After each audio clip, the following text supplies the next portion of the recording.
morning everyone. So today we are taking the another problem for the unit load method of the truss. As in the previous lecture we have seen one of the problem for the unit load method, that is this truss, और इसके लिए अपने को find out करना था horizontal deflection at point A.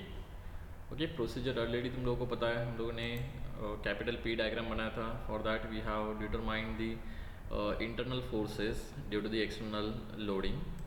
After that we have done the small u diagram which is for the unit load. Okay, we have applied the unit load at the point where अपने को deflection calculate करना था. Okay, due to that unit load we have determined the internal forces in all members, and then we have formed the table for the calculation of the deflection. So today we are taking the same type of problem, that is the problem is given, determine the horizontal deflection at point A. Diagram अगर observe करोगे total तो देखो it is simple rectangle. Okay, यहाँ पे ये truss दिया हुआ है. ट्रस नॉर्मली देखो ट्रायंगल से ही फॉर्म होता है, अदरवाइज सेकेंड ऑप्शन जो रहेगा हर एक पॉइंट उसका हिंज रहेगा. ये दो ऑप्शन से तुम लोग पहचान सकते हो कि तुम लोगों का given structure whether it is truss और रिजिड जॉइंटेड फ्रेम है. तो after getting this let us start with the problem. That is first step for this, that is we are going to determine the reactions, और we can say we will start with the step wise. First step will be our capital P diagram. Okay, as per the requirement of the formula we are going to find out the capital P and small u. So for the capital P, if you observe this total diagram, so first step will be we have to determine the reactions at point D and at point C, because external force are acting. तो अपने को यहाँ पे reactions निकालना पड़ेगा, तभी जाके हम लोग इंटरनल फोर्सेस फाइंड आउट कर सकते हैं. So let us assume that at point D reaction component हम लोग एज्यूम कर लेते हैं which is acting vertically upward. Okay, it is our assumption. So let us consider this is V D. At point C also we are assuming at the vertical reaction is acting upward. Okay, D is roller support, तो यहाँ पे एक ही reaction रहेगा. At point C it is hinge support, तो obviously at hinge support there will be two reactions. तो एक vertical हो गया, दूसरा कौन सा रहेगा, हॉरिजॉन्टल. सो हॉरिजॉन्टल के लिए मैं यहाँ पे एक एज्यूम कर लेता हूँ towards left, that is H C. ये लेफ्ट क्यों कंसिडर किया, बिकॉज होल स्ट्रक्चर में अगर ऑब्जर्व करोगे तो ये 30 किलोन्यूटन टुवर्ड्स ही राइट है, तो इसलिए मैंने इसको टुवर्ड्स ही लेफ्ट एज्यूम कर लिया. Okay, so let us start with the our steps. That is first step will be that is summation of moment at any point. So let us consider, मैं यहाँ पे C point consider करता हूँ, because C point consider किया तो ये HC और VC दोनों का moment यहाँ पे 0 हो जाएगा. So we will take summation of moment at point C is equals to 0, and for that we can consider either one sign convention. So let us consider clockwise moment positive. If you want anti-clockwise भी आप positive consider कर सकते हो, depends on you. So let us start with one by one force. If you are taking the summation of moment at point C is equals to 0, HC और VC का moment तो 0 हो जाएगा, because both forces passing through the same point, तो perpendicular distance 0 हो जाएगा. So VD का अगर मैं लेता हूँ moment at point C, तो perpendicular distance देखो, ये vertical force है तो perpendicular distance will be horizontal. तो VD multiply by 4 it will form clockwise moment. तो यहाँ पे मैं VD मल्टीप्लाई बाय 4 यहाँ पे पॉजिटिव लिख लेता हूँ, because clockwise moment is positive. After that we have two forces, that is 50 kilonewton and 30 kilonewton. Okay, so 50 kilonewton line of action of the 50 kilonewton, if you observe the line of action is passing through point C. तो C से ही पास हो रहा है, मतलब 50 का जो moment आएगा it will be 0. Where as 30 kilonewton अगर हम लोग ऑब्जर्व करोगे, 30 kilonewton is horizontal load, so we have to consider the vertical distance as the perpendicular distance. तो इसका perpendicular distance will be 4 metre and 30 kilonewton rightward जा रहा है, मतलब अगर मैं मोमेंट लेता हूँ अराउंड दी सी तो it will form clockwise moment. तो यहाँ पे एक और मोमेंट आती है 30 किलोन्यूटन की, that is positive 30 multiply by 4, that should be equals to 0. और कोई फोर्स नहीं है, तो यहाँ पे मैं फर्दर इक्वेशन स्टॉप कर लेता हूँ. So now if you observe and if you calculate the VD value, तो VD will be equals to, from this equation we can find out, that is 30 इस साइड में चला जाएगा, 30 into 4 डिवाइडेड बाय 4, 4 कैंसिल हो जाएगा, we will get the value that is -30 kilo newton. ये -30 आ रहा है, इसका मतलब क्या हुआ, जो डायरेक्शन हम लोगों ने वीडी का एज्यूम किया हुआ है, इफ़ यू ऑब्जर्व वीडी का मैंने अपवर्ड एज्यूम किया हुआ है, वो रॉन्ग है। हम लोग बोल सकते हैं it is downward 30 kilo Newton. अगर डायरेक्टली लिखना है तो हम लोग डाउनवर्ड 30 किलो न्यूटन लिखेंगे। Next one, to find out the second equation, or we can say second reaction, for that we will use the second equilibrium equation, that is summation of vertical forces is equals to 0. For that we will assume that is vertically upward force positive. So now if you observe, देखो मैंने इसको downward लिख दिया है 30 kilo Newton. So if you want directly मैं यहाँ पे downward 30 ले सकता हूँ। So 1 by 1 हम लोग लेंगे। So 30 किलो न्यूटन देखो downward है, तो इसको मैं -30 लिख लेता हूँ। ये VC अपवर्ड है, तो ये आ जाएगा पॉजिटिव VC, और ये 50 किलो न्यूटन भी यहाँ पे अपवर्ड ही है, so it will be also positive 50, that should be equals to 0। अगर टोटल इक्वेशन ऑब्जर्व करोगे तो अपने को यहाँ पे VC का वैल्यू मिलेगा, that VC is equals to 50 - 30 that is 20। Left side के ऊपर 20 ये पॉजिटिव है, राइट साइड के ऊपर होके क्या हो जाएगा, ये -20 किलो न्यूटन। सो ये नेगेटिव किलो न्यूटन आ रहा है, मतलब क्या हो जाएगा, रिटर्न वॉट एवर मैंने VC का जो वैल्यू एज्यूम किया हुआ है डायरेक्शन, वो रॉन्ग है। तो हम लोग इसके अपोजिट डायरेक्शन में, अगर मेरे को यहाँ पे 20 किलो न्यूटन लिखना है तो ये 20 kilo Newton will be downward. ये तुम लोगों ने रिमूव कर दिया तो भी चलेगा। Okay, otherwise you can make the another diagram for the values. So this is our final reactions. HC का वैल्यू भी अगर हम लोग फाइंड आउट करना चाहते हैं तो we will use the next equation, that is summation of horizontal forces is equals to 0, and for that also we have to consider some sign convention. So I am taking towards the right one as positive. So total अगर forces observe करोगे, देखो यहाँ पे 30 kilo Newton towards the right है तो positive 30। HC अगर हम लोग ऑब्जर्व करेंगे तो HC टुवर्ड्स द लेफ्ट है, तो टोटल हम लोग यहाँ पे लिख सकते हैं that is 30 minus HC, that should be equals to 0. So from this we will get the value of HC, that HC will be equals to plus 30 kilo Newton. तो हम लोगों ने जो डायरेक्शन एज्यूम किया हुआ है वो बराबर है यहाँ पे। सो यहाँ पे हम लोग डायरेक्टली लिख सकते हैं that is HC will be equals to 30 kilo Newton. So this is total our reactions. Now we will find out the internal forces. Okay, already we know कि हम लोगों को अभी क्या करना पड़ेगा, we have to draw the capital P diagram। तो मैं इसको दूसरे पेज के ऊपर ले लेता हूँ, because okay let us take यही डायग्राम मैं रिटर्न दूसरे पेज के ऊपर ले लेता हूँ। वॉट एवर मिसिंग है यहाँ पे मैं रिटर्न लिख लेता हूँ, this is 50 kilo Newton.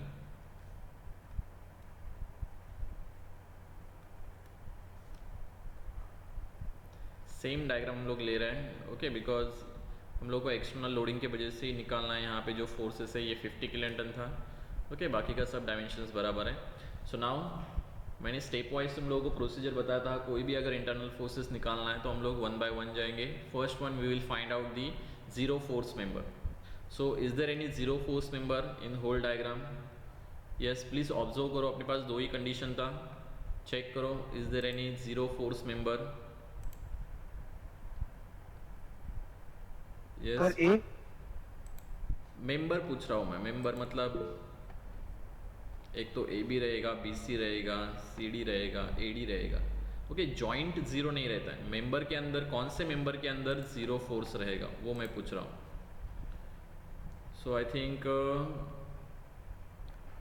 DAB, क्या बोला है आपने, AB, प्लीज चेक करो, ऑब्जर्व कर सकते हो क्या कोई?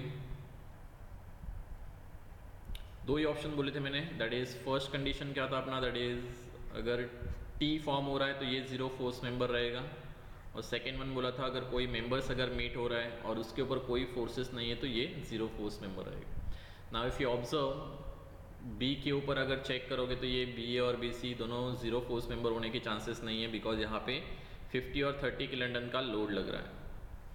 सेकेंड वन D पॉइंट पे अगर चेक करोगे तो देखो यहाँ पे D पे T फॉर्म हो रहा है, हाउ, ये ऊपर एक मेंबर है और नीचे एक फोर्स है, तो ये एक लाइन हो गया, और ये DC एक मेंबर हो गया, और यहाँ पे कोई लोड नहीं है हॉरिजॉन्टल में, तो ये परपेंडिकुलर जो फोर्स मेंबर रहता है, देखो ये परपेंडिकुलर, वो जीरो फोर्स मेंबर कहलाता है, तो इसलिए अपने को एक ही जीरो फोर्स मेंबर मिलेगा।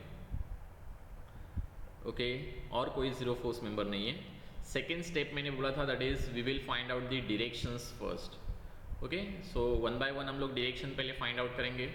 Now if you consider the point D पे अगर ऑब्जर्व करोगे, देखो यहाँ पे 30 किलोन्टन डाउनवर्ड है, तो ऑब्वियसली ये 30 किलोन्टन को अपने को बैलेंस करना है। सो इसको बैलेंस करने के लिए 30 किलोन्टन अपवर्ड आना चाहिए, तो ये यहाँ से आएगा। अगर ये अपवर्ड है तो ऑब्वियसली ये अपोजिट साइड का यहाँ पे डाउनवर्ड रहेगा। देखो ये लिखता है, मैं यहाँ से लिखा हुआ है, so you don't need to think about the A, नहीं तो तुम लोग बोलोगे कि ए पॉइंट के ऊपर 3 मेंबर है तो ये डाउनवर्ड कैसे आया। ओके, एट पर्टिकुलर पॉइंट हम लोग एक ही जॉइंट का इक्विलिब्रियम कंसिडर करता है। तो यहाँ से अगर एक अपने को डायरेक्शन मिल जाता है, so by considering the member equilibrium we can find out the direction of the forces on the other side. There is no need to consider the equilibrium of joint A. So after getting this, इसका value भी directly हम लोग लिख सकते हैं, but हम लोग पहले डायरेक्शन ही लिखेंगे। बी पॉइंट के ऊपर अगर ऑब्जर्व करेंगे, देखो यहाँ पे ये 30 किलोन्टन टुवर्ड्स द राइट है, कोई इंक्लाइन फोर्स नहीं है, कोई इंक्लाइन यहाँ पे मेंबर नहीं है, तो डायरेक्टली यहाँ पे हॉरिजॉन्टल से ये पास हो जाएगा। अगर ये 30 टुवर्ड्स द राइट है तो यहाँ पे बैलेंसिंग के लिए टुवर्ड्स द लेफ्ट फोर्स चाहिए। अगर ये टुवर्ड्स द लेफ्ट है तो एट पॉइंट ए पे यहाँ पे अपोजिट डायरेक्शन में फोर्स आ जाएगा towards the right.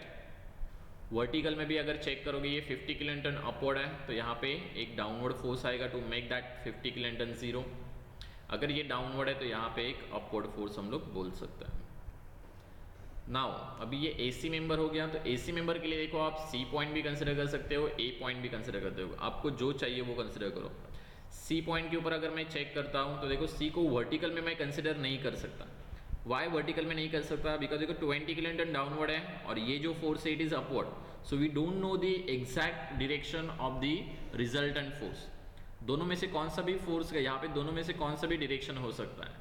So to avoid that confusion we will take in the horizontal direction. Horizontal direction में चेक करोगे, ये मेंबर तो जीरो फोर्स मेंबर है, मतलब ये चला ही गया। ये 30 किलोन्टन अगर ऑब्जर्व करोगे टुवर्ड्स द लेफ्ट है, तो ऑब्वियसली इसका कंपोनेंट ही आएगा, ये इंक्लाइन मेंबर का कंपोनेंट ही आएगा इसको बैलेंस करने के लिए 30 किलोन्टन को। तो ये इंक्लाइन मेंबर का जो हॉरिजॉन्टल कंपोनेंट आएगा वो इसको बैलेंस करेगा। तो HC अगर टुवर्ड्स द लेफ्ट है तो ऑब्वियसली इसका कंपोनेंट क्या होना चाहिए, टुवर्ड्स द राइट। और टुवर्ड्स द राइट होने के लिए ये टुवर्ड्स द पॉइंट C रहेगा, तभी इसका कंपोनेंट टुवर्ड्स द राइट रहने वाला है। बिकॉज यहाँ पे जब हॉरिजॉन्टल में हम लोग कंपोनेंट लेंगे, ये भी टुवर्ड्स द C मतलब टुवर्ड्स द राइट आ जाएगा। अब ये इसके अपोजिट में इसका फार एंड का रहेगा। If you want we can take the direction from the A point also.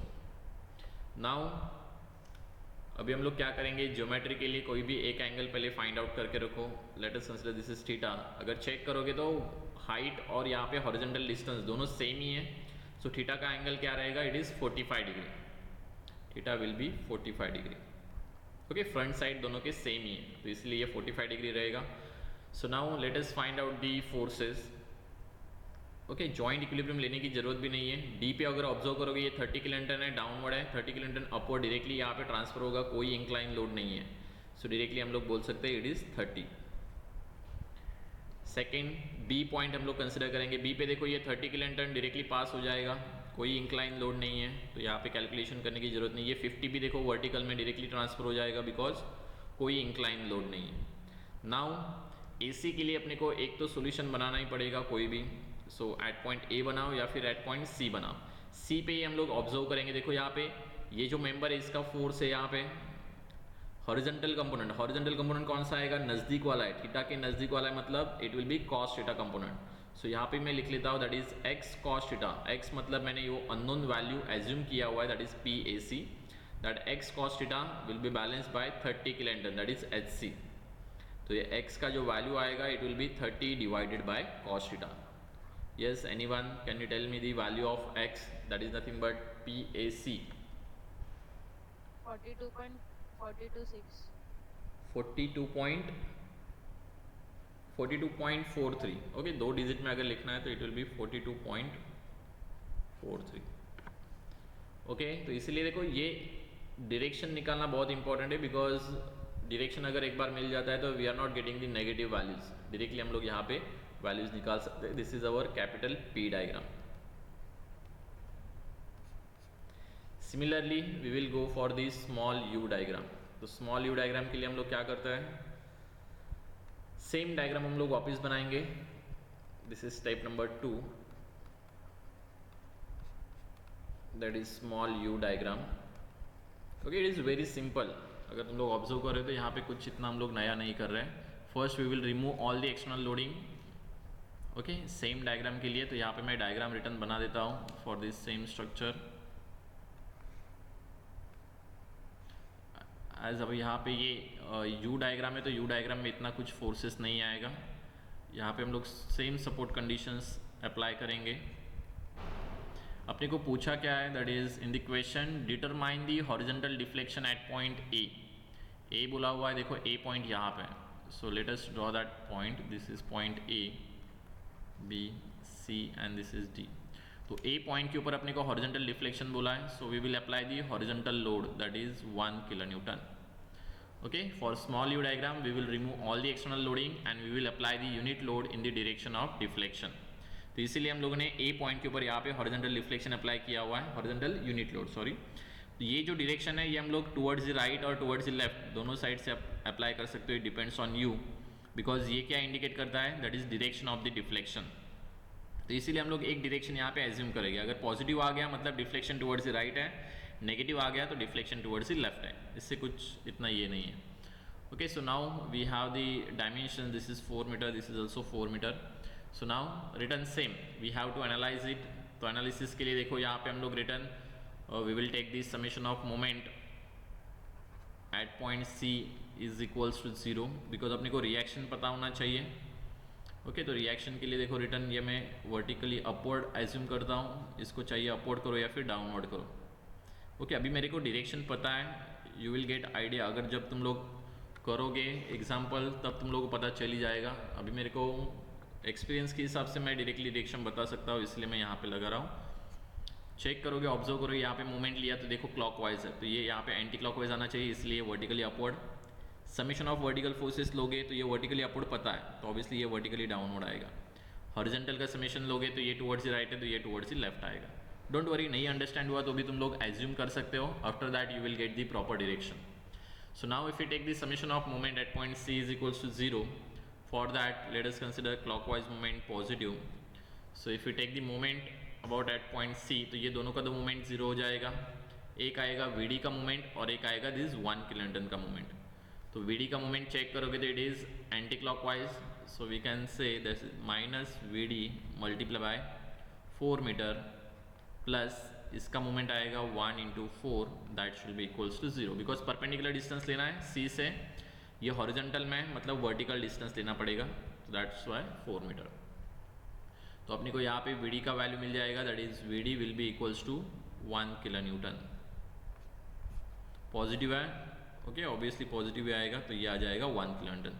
Now if you take summation of vertical forces, देखो ये 1 किलोन्यूटन डाउनवर्ड है तो ऑब्वियसली उसको बैलेंस करने के लिए यहाँ पे 1 किलोन्यूटन अपवर्ड चाहिए, तो इसलिए ये अपवर्ड 1 किलोन्यूटन आ गया.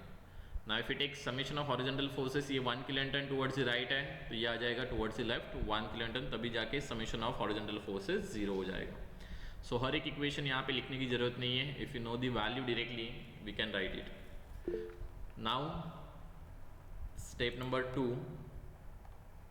सर यस सर VD का हम लोग को पॉजिटिव आया है ना 1 किलोन्यूटन, और हमने अज्यूम किया था डाउनवर्ड, मतलब वो एंटी क्लॉकवाइज था. Yes. Then वो assumption wrong था तो वो अपवर्ड आएगा ना 1 किलोन्यूटन. नहीं ना, किधर एजम्पशन रॉन्ग है. हम लोगों ने ये सॉल्व किया ना, सॉल्व करने के बाद आंसर क्या आया, पॉजिटिव. Yes sir. ओके, ये क्लॉकवाइज एंटी क्लॉकवाइज ये मैं यहाँ पे एज्यूम किया है, उसका मैं लिख रहा हूँ, इक्वेशन में लिख रहा हूँ. इक्वेशन सॉल्व करने के बाद आपका आंसर पॉजिटिव आ रहा है या नेगेटिव आ रहा है, उसके हिसाब से ये डायरेक्शन चेंज होगा. तो आपका आंसर अभी चेक करोगे तो ये पॉजिटिव ही है. Yes sir. सो डायरेक्शन हम लोगों ने जो एज्यूम किया वो बराबर है. Okay, so now okay sir. We will find out the zero force member. Same criteria हम लोग यूज करेंगे जो हम लोगों ने कैपिटल P के लिए लिया था. अभी यहाँ पे अपने को रिएक्शंस पता है, so we will find out the zero force member. Yes, anyone, zero force member कौन कौन से यहाँ पे,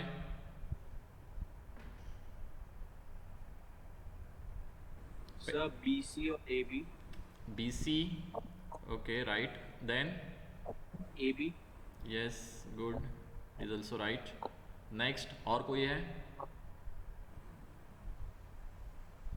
नहीं सर। सेम देखो ना, डीसी भी रहेगा, डीसी पे भी चेक करोगे, यहाँ पे भी हॉरिजॉन्टल लोड नहीं था, ये भी टी फॉर्म हो रहा था, और यहाँ पे भी चेक करोगे तो इट इज़ वर्टिकल लाइन और ये हॉरिजॉन्टल। फोर्स है मतलब मेंबर, फोर्स और मेंबर सेम ही समझो, यहाँ पे कुछ नहीं है मतलब ये भी जीरो फोर्स मेंबर हो गया। टोटल अपने पास 3 जीरो फोर्स मेंबर हैं। हम लोग क्यों फाइंड आउट करते हैं zero force member? Because after calculation जितना अपने को कैलकुलेशन करना पड़ रहा है ये तीनों मेंबर के लिए, ये यहाँ पे अवॉइड हो जाएगा, so we can save our time. तो इसलिए ए बी बी सी और डी सी ये जीरो फोर्स मेंबर हो गए। सो नाउ सेकेंड स्टेप थी अपनी, we will find out the internal force direction. तो डायरेक्शन के लिए देखो डी पॉइंट से हम लोग स्टार्ट करेंगे, इट इज़ डाउनवर्ड, तो ऑब्वियसली इसको बैलेंस करने के लिए यहाँ पे अपवर्ड फोर्स चाहिए। ये अपवर्ड है तो उसके अपोजिट साइड में ये आ जाएगा डाउनवर्ड। रिटर्न एक ही मेंबर बचा यहाँ पे, so we can take C point या फिर ए पॉइंट। ए पॉइंट पे कम फोर्सेस लग रहे हैं तो हम लोग ए पॉइंट लेंगे, सी लिया तो भी चलेगा। ए पे चेक करोगे, वर्टिकल में लिया तो वर्टिकल में देखो ये डाउनवर्ड, अभी अपने को पता है कि यहाँ पे ये डाउनवर्ड फोर्स आने वाला है, तो अगर ये डाउनवर्ड को जीरो करना है तो अपने को अपवर्ड फोर्स लगेगा, और अपवर्ड फोर्स कहाँ से आएगा? AC से ही आने वाला है। तो AC का कंपोनेंट अपवर्ड होने के लिए अपने को क्या करना पड़ेगा? ये टूवर्ड्स द पॉइंट A रहेगा, तभी जाके इसका वर्टिकल कंपोनेंट अपवर्ड रहेगा। ओके, बिकॉज ऑलरेडी यहाँ पे डाउनवर्ड फोर्स है, तो वो डाउनवर्ड को अपने को जीरो बनाना है, तो यहाँ पे अपवर्ड कंपोनेंट चाहिए, और अपवर्ड कंपोनेंट AC से ही आने वाला है। तो AC का अपवर्ड कंपोनेंट आने के लिए AC का जो फोर्स है it should be towards the point A। अगर ये टूवर्ड्स द पॉइंट A है तो अपोजिट डायरेक्शन में यहाँ पे टूवर्ड्स द पॉइंट C रहेगा। So simple, we will find out the values. देखो यहाँ पे डी पॉइंट के ऊपर चेक करोगे 1 किलोन्टन डायरेक्टली यहाँ पे ट्रांसफर हो जाएगा, तो ये आ जाएगा 1 किलोन्टन। बच गया सिर्फ यहाँ पे AC मेंबर। तो AC मेंबर के लिए देखो थीटा तो अपने को पता ही है, we can use any theta, it depends on you. Let us consider ये थीटा अपने को पता ही है 45 डिग्री है, तो ये ले लो या फिर ये ले लो, दोनों सेम ही रहेगा, साइन और कॉस दोनों सेम रहेगा, because 45 sine 45 is equals to cos 45। So now if you take the component, यहाँ पे अगर बैलेंसिंग करोगे तो 1 will be equals to this x, consider करता हूँ मैं अननोन को, x cos theta, x cos theta is equals to 1। तो x 1.41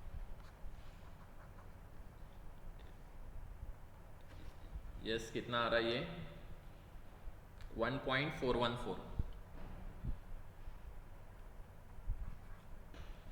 ओके, सिंपल है, बाकी कुछ यहाँ पे निकालना नहीं है। We will directly further proceed for the next step, that is nothing but our table, that is step number 3। Sir वापस सर ये थीटा के बारे आपने क्या क्या वापस एक बार एक्सप्लेन करोगे?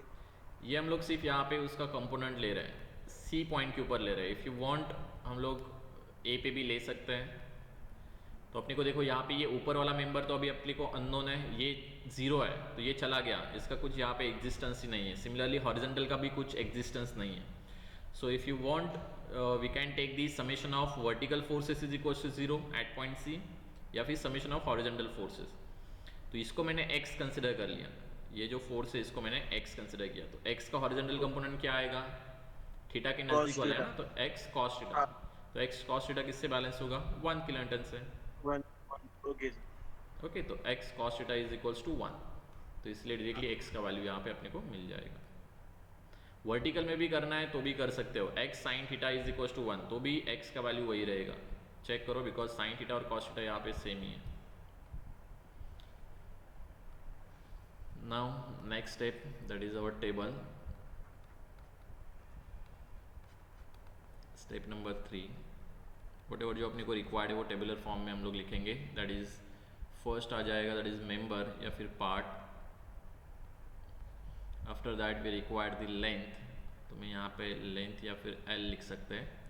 Then we required the capital P, then small u, and the last अपने को PUL निकालना पड़ेगा, because PUL divided by AE निकालना है अपने को।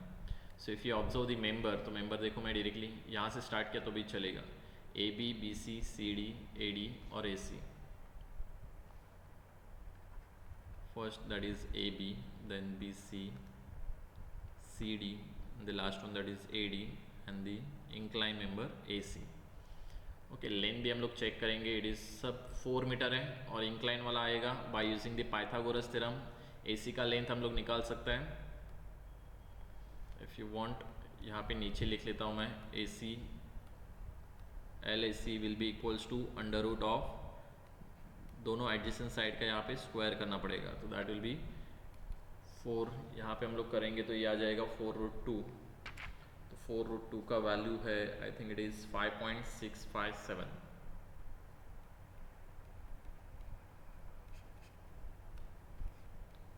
तो बाकी का जितना भी लेंथ है वो टोटल 4 मीटर ही है, तो ये 4 मीटर, ये भी 4 मीटर है, CD भी 4 मीटर, AD भी 4 मीटर, और last AC it is nothing but 5.657।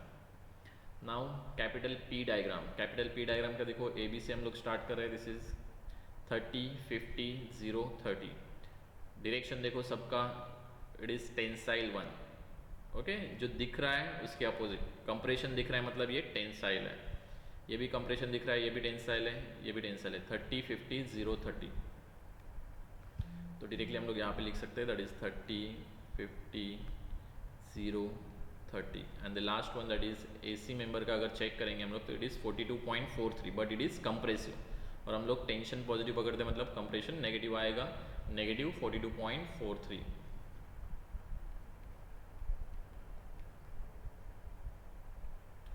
Return U diagram के लिए भी हम लोग सेम, देखो यहाँ पे AB के लिए 0, देखो ये पैटर्न भी तुम लोगों का फिक्स करो, जिससे क्या होगा तुम लोगों का टाइम बचेगा, तो मेरे को 10 बार यहाँ पे पेज पलटी करने की ज़रूरत नहीं है, so it is 0 0 0 1, okay, 1 check करोगे इट इज़ टेंसाइल, तो ये पॉजिटिव आएगा, 1.414 it is negative because compression है, तो 0 0 0 1 माइनस 1.414।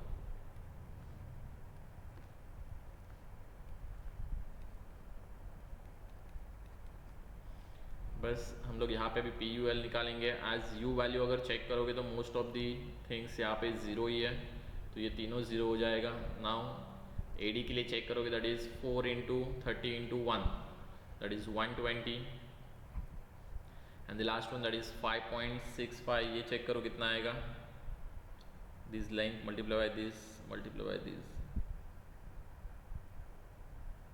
339.39।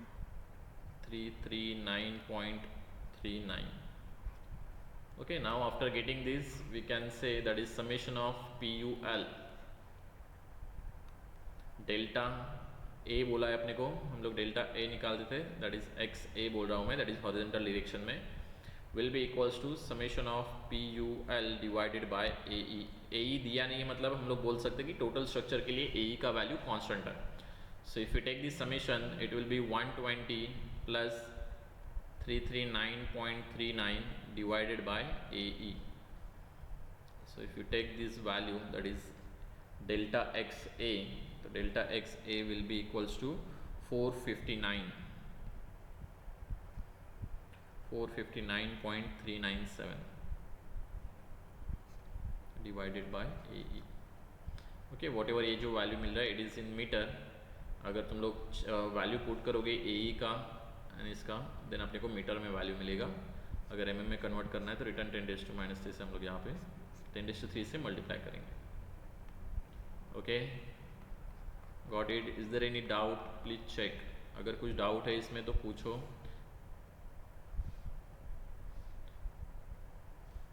वॉटेवर तुम लोगों को यहाँ पे जो सम्स दिए it is very basic, exam में भी इतना कुछ टफ नहीं पूछते, लेकिन टफ भी पूछा तो ज़्यादा से ज़्यादा क्या चेंज होगा, ओनली ज्योमेट्री चेंज होगा, बाकी कुछ यहाँ पे चेंज नहीं होने वाला है। ओके, चेक करोगे तो it is very simple geometry मैंने लिया हुआ है, अगर ज्योमेट्री भी चेंज होता है तो क्या होगा, ज़्यादा से ज़्यादा हम लोग कैलकुलेशन है उसमें थोड़ा सा तुम लोगों को ज़्यादा करना पड़ेगा। सो एक और मैं यहाँ पे एग्जांपल लेता हूँ, वो एग्जांपल एज असाइनमेंट करके तुम लोग सबमिट करोगे। लेट अस ट्राई इट, अगर वो जमता है तो ठीक है, otherwise we will solve it in the next lecture. मैं आपको डायग्राम दे देता हूँ, कोई बाहर का नहीं है एग्जांपल, ये तुम लोग को पूछा गया है in the test.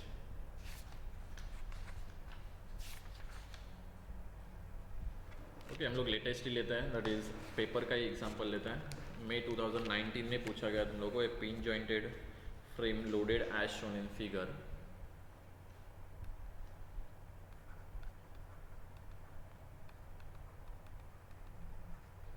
pin jointed frame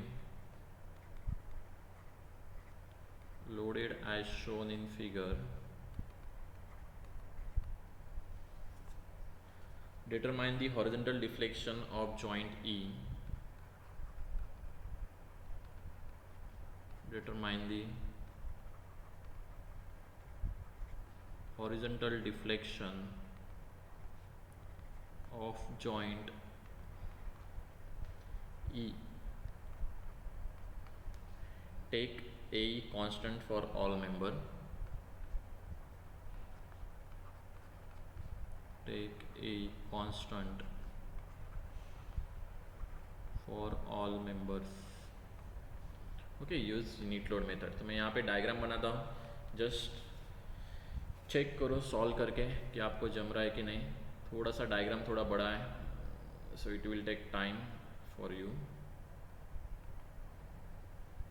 sir एक बार क्वेश्चन दिखाओगे, थोड़ा सा रह गया था. यस यस, सिर्फ इतना नोट डाउन करो कि we have to find the horizontal deflection of joint ई.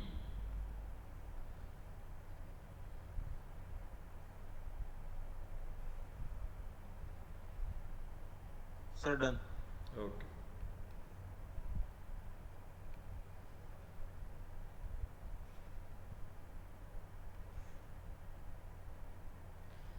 देखो डायग्राम का स्ट्रक्चर कुछ भी आए उससे कुछ मतलब नहीं है.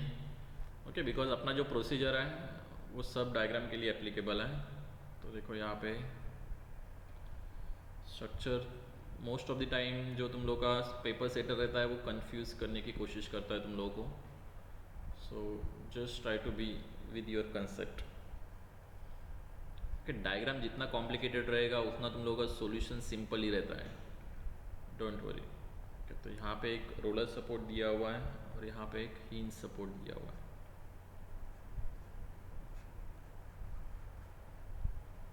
ओके, ये अपने को मेंबर नहीं है यहाँ पे.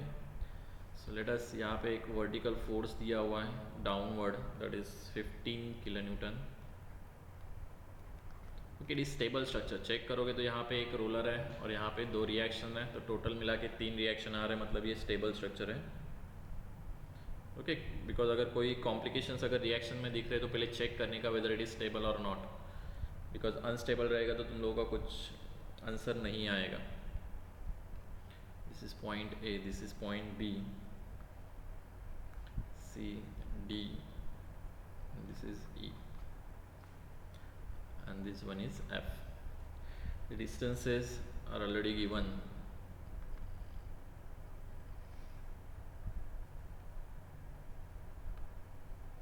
Sir Yes. सर इसमें अगर यहाँ पे ए बी और ये ई पे ही अगर कुछ फोर्स लग रहा है तो बाकी सब पार्ट जीरो हो जाएंगे ना, बिकॉज आपने जो रूल बताया तो उसके. Yes, yes. Why not?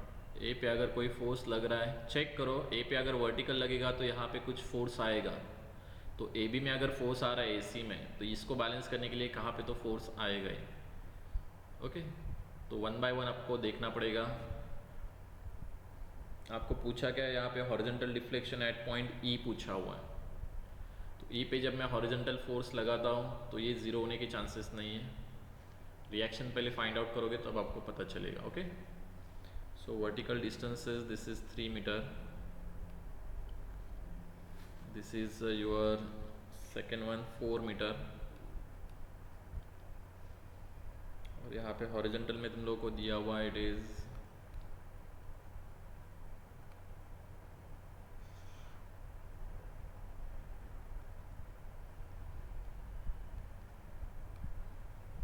3 meter and 4 meter. I hope everything is visible to you. Now geometry हर एक ट्रायंगल के लिए देखो अलग अलग हो रही है, so we have to determine the theta angle. Okay, हर एक का एंगल सिर्फ मैं यहाँ पे सजेशन दे रहा हूँ. तुम लोग एंगल यहाँ पे निकाल सकते हो. एक एंगल यहाँ पे तुम लोग निकालोगे थीटा, सेकेंड एक और एंगल यहाँ पे लगेगा, लेट अस से दिस इज थीटा 2, और एक यहाँ पे लगेगा. इट डिपेंड्स आपको कौन सा एंगल लेना है. हर एक का सॉल्यूशन सेम ही रहेगा, ऐसे नहीं है. ओके, ये 3 एंगल में निकाल के रखूँगा because to resolve the forces. Okay, because इस साइड से इसका अगर मिल गया, इसका मिल गया, तो अपने को यहाँ पे एंगल लेने की ज़रूरत नहीं है. Similarly at this point also अगर ये मिल गया तो यहाँ पे भी रिटर्न एंगल लेने की ज़रूरत नहीं है। सर पॉइंट सी और पॉइंट ई सिमेट्रिकल नहीं है ना? नहीं नहीं सिमेट्रिकल नहीं ना, ये 3 मीटर है, देखो ये 4 मीटर है, तो इसीलिए मैंने यहाँ पे बोला थीटा, थीटा 1 एंड थीटा 2, ये 3 अलग अलग एंगल आपको लेने पड़ेंगे। अगर सिमेट्रिकल रहता था तुम लोगों को ये एंगल्स थोड़े से डिडक्ट होते थे, नहीं ये इसीलिए अपने को ये 3 एंगल लेने पड़ेंगे। ओके, सो जस्ट ट्राई करो सॉल्व करने का। ये डी पे इक्विलिब्रियम बहुत सिंपल रहेगा, वॉट एवर सी डी और डी का मेंबर का फोर्स रहेगा वो सेम रहेगा, डी एफ और डी बी का भी सेम रहेगा, बिकॉज यहाँ पे प्लस साइन है तो डायरेक्टली यहाँ पे ये ट्रांसफर होगा। इंक्लाइन मेंबर रहता था तो कुछ तो यहाँ पे कॉम्प्लिकेशंस आते थे। सो ट्राई करो, अगर थोड़ा सा डिफिकल्ट हो रहा है डायरेक्ट सॉल्व करने में, so take the help of the joint method, 1 by 1 joint अगर लोगे तो भी चलेगा। ओके, यही मैं एक असाइनमेंट क्रिएट करता हूँ ऐसे में, और तुम लोग के डीएससी के ग्रुप में वहाँ पे तुम लोग अपलोड करोगे। ओके।